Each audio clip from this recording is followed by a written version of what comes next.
আসসালামু আলাইকুম। আশার মিনি কিচেনে সকল বন্ধুদের স্বাগত জানিয়ে শুরু করছি। আজকে আমি নিয়ে এসেছি ভিন্ন স্বাদের ডিম পরোটার রেসিপি নিয়ে। আর এই পরোটাগুলো খেতে অনেক নরম তুলতুলে এবং দারুণ টেস্টি হয়। এই পরোটা যে একবার তৈরি করে খাবেন সেই কিন্তু বারবার খেতে চাইবেন, এতটাই টেস্টি হয় এই পরোটাগুলো। খুবই ফুলকো এবং অনেক লেয়ারযুক্ত পরোটা এগুলো, আর নরম তুলতুলে। তো চলুন পরোটার রেসিপিটি দেখে নেওয়া যাক। আর যারা নতুন বন্ধু আমার ভিডিওটি দেখছেন, অবশ্যই ভালো লাগলে আমার চ্যানেলটি সাবস্ক্রাইব করে আমার পাশে থাকবেন। এখানে আমি বড় কাপে 1 কাপ আটা নিয়েছি পরোটা বানানোর জন্য। আপনারা চাইলে ময়দা দিয়েও করতে পারেন। দিয়ে দিচ্ছি পরিমাণ মতো নুন, দিয়ে দিচ্ছি হাফ চামচ কালো জিরে, আর ময়নের জন্য দিয়ে দিচ্ছি 2 চামচ সাদা তেল। তারপর আমি হাত দিয়ে ময়নটা খুব ভালো করে মেখে নেব। ময়নটা মেখে নেওয়ার পর আমি নর্মাল পানি দিয়ে অল্প অল্প করে পানি দিয়ে আমি আটাটা একটা ডো তৈরি করে নেব। আমরা রুটি এবং পরোটা বানানোর জন্য যেমন ডো বানাই সেই রকমই একটা আমি ডো বানিয়ে নিচ্ছি। ডোটা আমার তৈরি করা হয়ে গেছে। এখন ঢেকে দিয়ে 10 মিনিট রেস্টে রেখে দেব। এখানে একটা থালার মধ্যে আমি 2টো ডিম ভেঙে নিয়েছি, আর দিয়ে দিচ্ছি পরিমাণ মতো নুন, ধনেপাতা কুচি, একটা মাঝারি সাইজের পেঁয়াজ কুচি, একটা কাঁচা লঙ্কা কুচি, পেঁয়াজ পাতা কুচি, আর অল্প পরিমাণে গরম মশলা গুঁড়ো দিয়ে আমি খুব ভালো করে ডিমটা ফেটিয়ে নেব। পেঁয়াজ পাতাটা অবশ্য অপশনাল, আপনারা চাইলে না দিতে পারেন। আমার ছিল বাড়িতে তাই আমি দিলাম। তো ডিমটা আমি খুব ভালোভাবে ফেটিয়ে নেব। ডিমটা আমি খুব ভালো করে ফেটিয়ে নিয়েছি। এখন ডিমের থালাটা আমি সাইডে রেখে দেব। তারপর আমি ঢাকনা খুলে আটার ডোটা নিয়ে নেব। ডোটা একটু হালকা করে আমি মথে নিচ্ছি। তারপর ডোটা থেকে আমি লেচি কেটে নেব। এখানে আমার 4টে লেচি তৈরি হয়েছে। আর লেচিগুলো আমি একটু হাত দিয়ে গোল পাকিয়ে নেব যাতে বেলার সুবিধা হয়। তো দেখুন এখানে আমার লেচিগুলো গোল পাকানো হয়ে গেছে। এখন আমি এই লেচিগুলো থেকে রুটি বেলে নেব।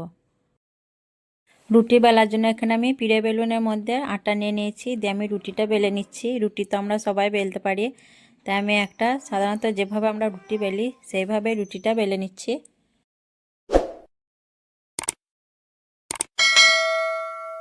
দেখুন রুটিটা আমি একটু বড় করে আর পাতলা করে বেলে নিয়েছি। রুটির থেকে একটু পাতলা করেছি। আর দিয়ে দিচ্ছি 1 চামচ সাদা তেল। দিয়ে তেলটা আমি রুটির উপরে হাত দিয়ে খুব ভালো করে লাগিয়ে নিচ্ছি। তো পুরো রুটিটাই তেলটা খুব ভালো করে এইভাবে হাত দিয়ে লাগিয়ে নিতে হবে। তারপর আমি রুটির উপরে দিয়ে দেবো আটা। তো আটাটা আমি খুব ভালোভাবে আবারও হাত দিয়ে মাখিয়ে নেব।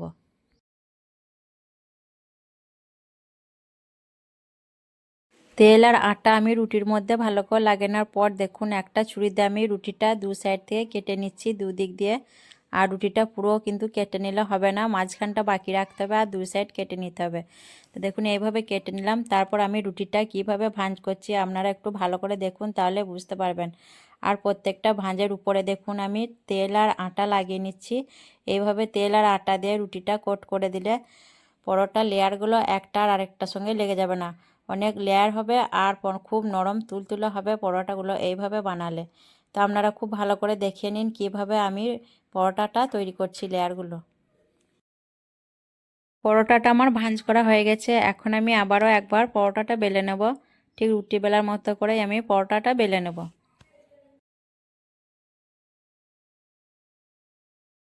দেখুন পরোটাটা আমার বেলা হয়ে গেছে। এখন একটা ছুরি দিয়ে আমি পরোটার চারদিক কেটে দিচ্ছি। এতে পরোটা শেপটা ভালো হবে আর দেখতেও ভালো লাগবে। তো আপনারা দেখলেন আমি পরোটাগুলো কিভাবে বানালাম, আর বাকি পরোটাগুলো আমি এইভাবে বানিয়ে নেব। পরোটাগুলো আমার সব বেলানো হয়ে গেছে। এখন আমি ডিমটা একবার ফেটে নিচ্ছি। আর পরোটাগুলো ভাজার আগে দেখুন এইভাবে পরোটাগুলো ডিমের মধ্যে উল্টে পাল্টে কোট করে নেবেন। তারপর পরোটাগুলো ভাজবেন। আর পরোটাগুলো কিন্তু বেশি সময় ধরে ডিমের মধ্যে দিয়ে রাখা যাবে না, এতে করে পরোটাগুলো খুব নরম হয়ে যাবে। তো ডিমের মধ্যে উল্টে পাল্টে কোট করে নিয়ে তারপর তার মধ্যে দিয়ে দেবেন। এইদিকে আমি গ্যাসটা অন করে তার মধ্যে তেল দিয়ে গরম হতে দিয়ে দিয়েছিলাম। এখন আমি পরোটাটা তেলের মধ্যে দিয়ে দিচ্ছি। পরোটাটা একটু হয়ে গেলে তারপর আমি উল্টে পাল্টে পরোটাটা ভেজে নেব।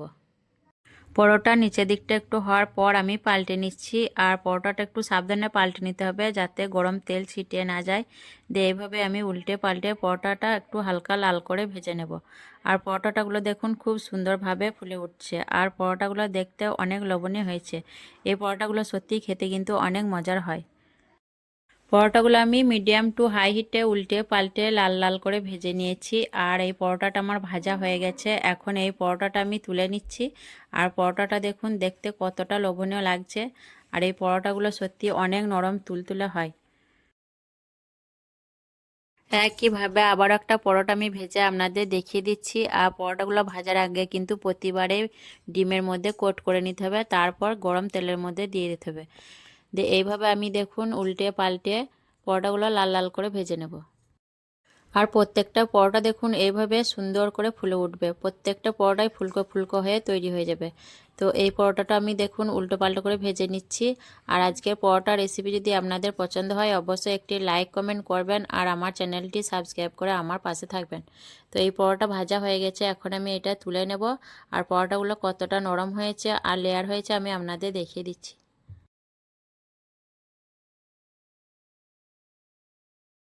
পরোটাগুলো দেখুন আমি ছিঁড়ে দেখিয়ে দিচ্ছি আপনাদের কেমন তৈরি হয়েছে। পরোটা লেয়ারগুলো দেখুন খুব সুন্দরভাবে তৈরি হয়েছে।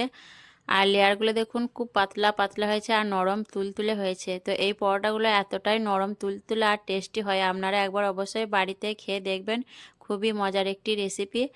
আর আজকের পরোটা রেসিপি পছন্দ হলে অবশ্যই আমার চ্যানেলটি সাবস্ক্রাইব করে আমার পাশে থাকবেন, লাইক করবেন, কমেন্ট করবেন। আসবো আবারও অন্য কোনো রেসিপি নিয়ে। সকলে ভালো থাকবেন, সুস্থ থাকবেন। আল্লাহ হাফেজ।